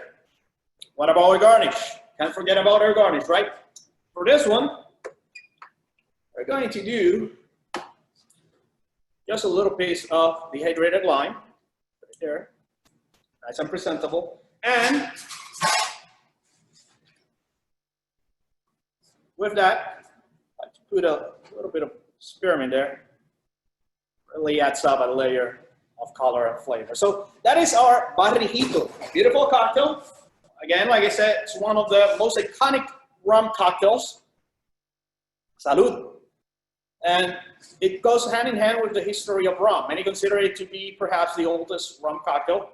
There's a lot of history behind it. Some people think it goes as far back as Sir Francis Drake or its predecessor does, and it evolved throughout the years until what we enjoy and like today. And certainly one of the oldest cocktails is befitting to Puerto Rico's oldest rum. Now, if you like something a little bit more tropical and fruity, we have something for you as well. This is a very interesting cocktail that it's unique to us here at the Hacienda, and it's called the Sugarcane Express. It's a very refreshing cocktail if you like something like brunch or something a little bit more relaxed, tropical. This is the drink for you. Now, we're also going to use a rock glass for this one, like we did in the old fashioned. But this time we're going to make a shaken cocktail. So we use 3 different methods of making cocktails. We have a build cocktail, we have a stir and strain, and we're going to shake, which is perhaps the most popular building method right now for cocktails.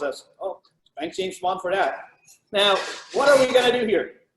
This is a cocktail where we are also using Ron del Barrilito Dos Estrellas. Remember, it really complements those fruity elements nicely.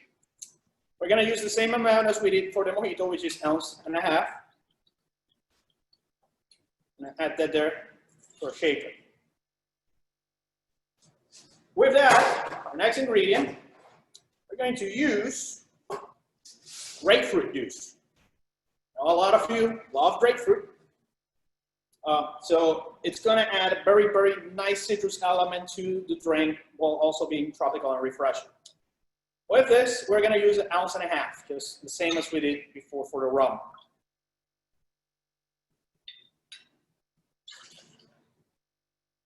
After our juice,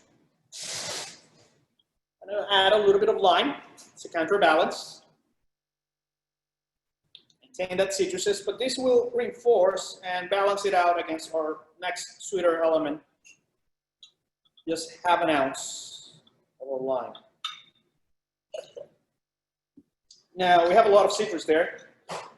Time to add a little bit of sweetness to our drink. That will come from pineapple syrup. I'm going to use a little bit of pineapple syrup, 1 ounce. Remember, we have a lot of citrus. We need some sweetness to go with it.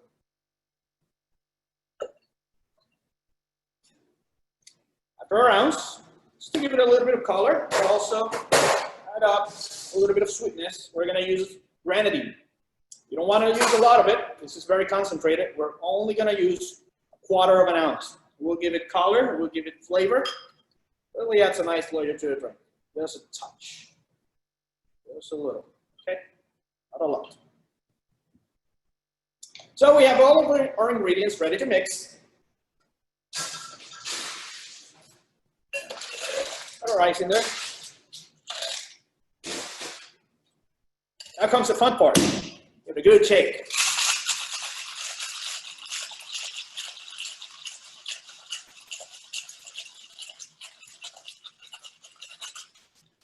There we go. That's our drink. Add another sphere of ice there. Really do a nice touch for the lifetime of our drink. From getting too watery. Now, put all of that drink in there. See, it has a beautiful, beautiful color for chewing can express. Okay, garnish. What do we use for a garnish? Well, we do have pineapple in this cocktail, right? So we are going to add just a tad bit of pineapple here. And just sprinkle that, a few strawberries. And with that, we have our sugarcane express. So those are just a few of the alternatives that you can make with Ron del Barrilito. You can visit us at our webpage, rondelbarrilito.com, to find a lot of other recipes that you can try from the comfort of your home or the safety of your home in this trying time. So don't let that put you down. Get the mixologist in you and let him out for a ride. Allow him to have fun and enjoy a drink with us virtually. So ladies and gentlemen, salud. I believe now I'll bring back Eduardo here and we'll have time for some of your questions. Edgardo, thank you so much. I think I speak on behalf of everyone when I say thank you. Great presentation. There are a number of comments in the chat saying we need to do a group alumni trip down to Puerto Rico. I would go just to have you make me one of those cocktails. They look fantastic. I wish the screen. Here, I'm looking forward to it and getting to know you personally, sharing some rum stories, and well, make your stay in Puerto Rico as pleasant as possible. Thank you. That would definitely be a big part of it. Let's see. So it's actually a little bit of a shift in, I didn't really see, I think there's some questions coming in on the cocktails, but it was mostly answered from other folks in the chat. This one's been hanging out for a while. I don't know, it's probably more of an Eduardo question. You know, with our MIT ties, MIT is always very proactive in social issues. And of course, right now, as many times in the past, the issues of equity are coming up. There's a question about, you know, right now MIT is addressing slavery and the history of slavery with MIT very proactively. Of course, the rum industry, at least in the Americas, has had a you know, strong intertwining with the practice of slavery. and the harvesting of sugarcane. Can you comment at all on that history and kind of what, what is the rum industry's position on it, and does your company have a position on that history and kind of the current state as well? Yeah, absolutely, Kevin. And it's a great topic, and one that we don't shy away from, just because it is very real. And it's something that we experience because if you think about it, as we mentioned, the history of rum, and as the history of many other industries, is predicated on the harvesting of sugarcane, which at the times in the Caribbean and in the Central America, South America, was tied to slavery. Obviously, it is not anything that we promote. We are very acknowledging of history. We don't cover it up. We don't try and hide it. We acknowledge what it was. And more than anything, we acknowledge it to make sure that we learn from mistakes that were made in the past and incorrect behavior so we can advance in the future.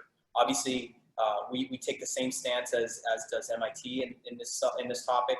We welcome people here every day since the opening of our visitor center in February of last year. And the number one goal that we have is education and awareness. And a large part of that is awareness on history and awareness on practices that a lot of this industry and a lot of other industries are built on. So, just to reiterate, it's something that we're very active on in terms of teaching people, making them aware of the situation and the history that we have around it, and obviously something we're really pushing for to keep moving forward. As a Puerto Rican audience too, as a minority as we are, especially in the U.S. and going into the U.S. market, we face it a lot as well, and we stand for all of these different races, these different people coming from different backgrounds, and we really embrace that.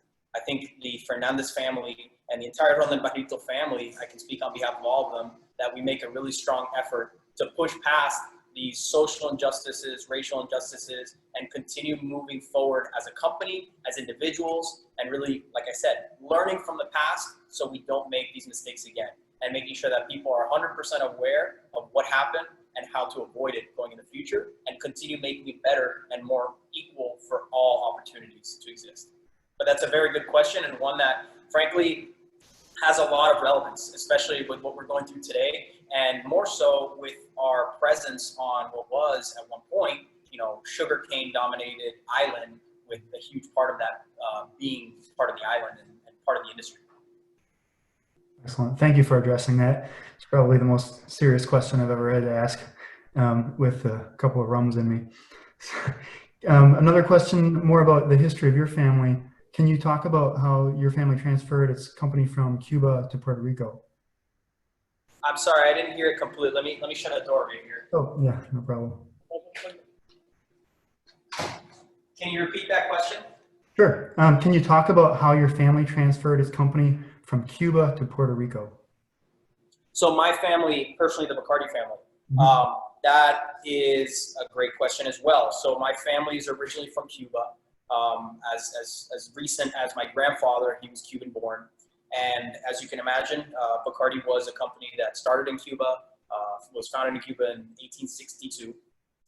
And as many other companies faced during the Castro regime, they were ousted from the island. So fortunately, instead of dismantling and losing their entire business, they were able to pick up during those times in the 1960s and relocate to a sister island that happens to be close by, which is Puerto Rico, where they set up their base.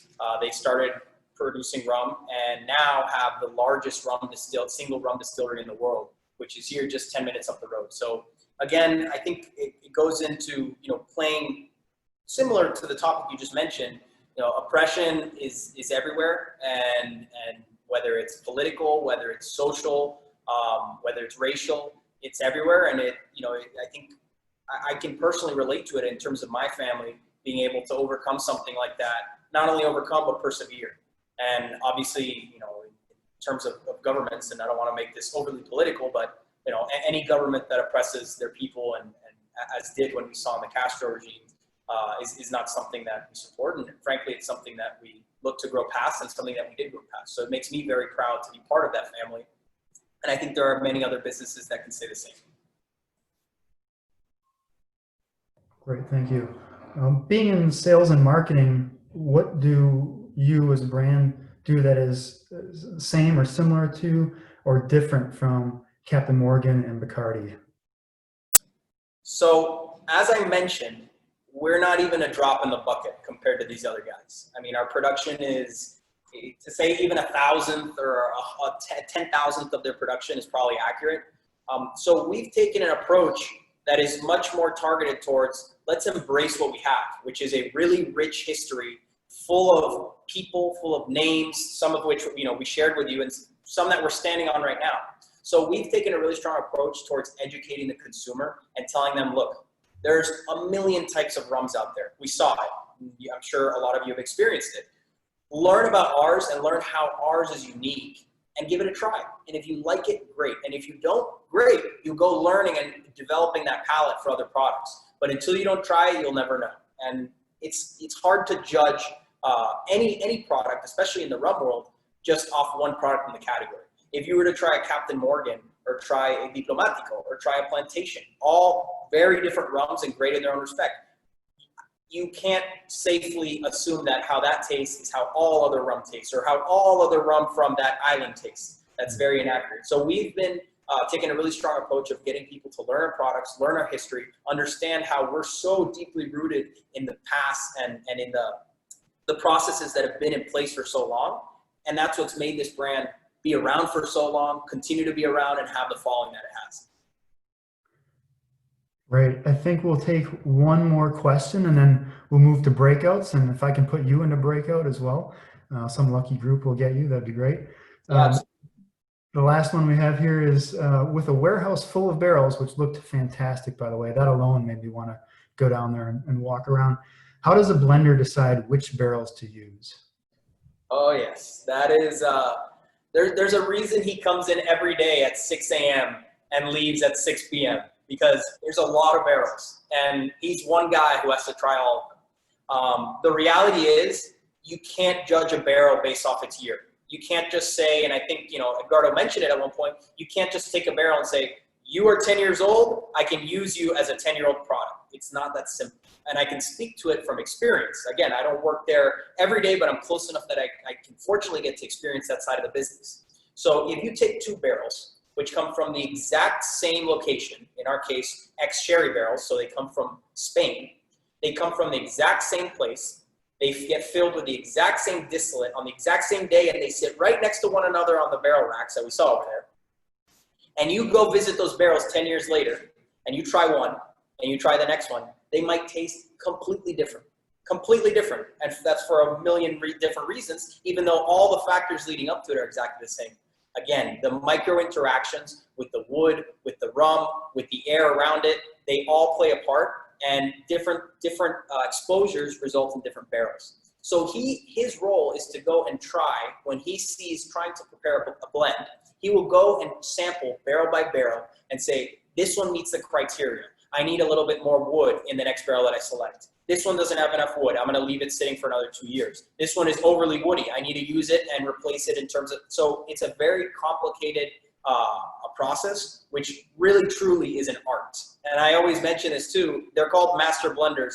The master is there for a reason. They are very good at what they do. And in our case, Luis Planas is extremely skilled in selecting those barrels. Not to mention, you know, he can't wait till happy hour to start trying these barrels. He's there at 7:30 in the morning, taking samples of each barrel, seeing if it fits the flavor profile. So it's a really amazing job, and seeing him in action is even more impressive. We can all aspire to something, right? And actually, on that note, there was one question that came in the chat that I'm going to bump to the top because I think it's a good preview. We're planning to have you at a future MIT alumni in food and beverage event. And this question came in about your reason for going to MIT and what from your MIT experience have you brought to your position with Rum de Barrilito? Yeah, so I was always very technical driven. I was into sciences. I was into math. My father is an alumni as well. He went to Sloan, graduated, I believe, in '98. So I definitely had that legacy aspect that I really wanted to follow in his footsteps, as I've seen throughout my entire career, also working with him here, having that luxury to be able to work under him and learn from him and his experience. But I definitely, what I've taken back with me, and I get it all the time because I did study mechanical engineering, and I'm doing possibly the furthest thing from that on a day-to-day. But I think the mindset of approaching day-to-day issues, not only in the sales and marketing, because I think I mentioned it before, but my title is sales and marketing, but I do pretty much everything else. And I'm not saying that in a way to, you know, as a brag or a boast. I'm fortunate that I get to do it. I'm fortunate that I get to shadow our master blender certain days and see what he does. And I'm fortunate that I get to work with these gentlemen and keep learning about the brand every single day, learn about cocktails. If you asked me how to make a cocktail 3 years ago, you'd probably turn around. You'd turn off the Zoom way before you have now. So I brought that mentality of being able to look at things, dissect them, understand them, you know, almost as a, you know, as an engineering problem in itself, and break them down, especially in a company here where nothing, the path is not set for us. Every day it changes. We're entering new markets every day. Every market has different laws, different regulations, different strategies we have to implement. And it's really just a huge problem-solving maze every single day. So I really, that's where I feel my skill set from MIT is brought into my everyday work. All right, very good. Thank you. We're coming up on the 9 o'clock hour. So I think we'll conclude the formal part of the presentation here and go to breakouts. For those who might be departing right now, thank you so much. Thank you as well to Edgardo for the awesome cocktail presentation. Thanks to Eduardo and the whole crew at Rum Masterclass for making him available tonight to be with us for trying some new things with the walkthrough tour. And thanks to all of you as our alumni for joining. I hope that you will continue to join these events and continue to learn and mix with others as we continue our gustatory journey through the world of food and beverage.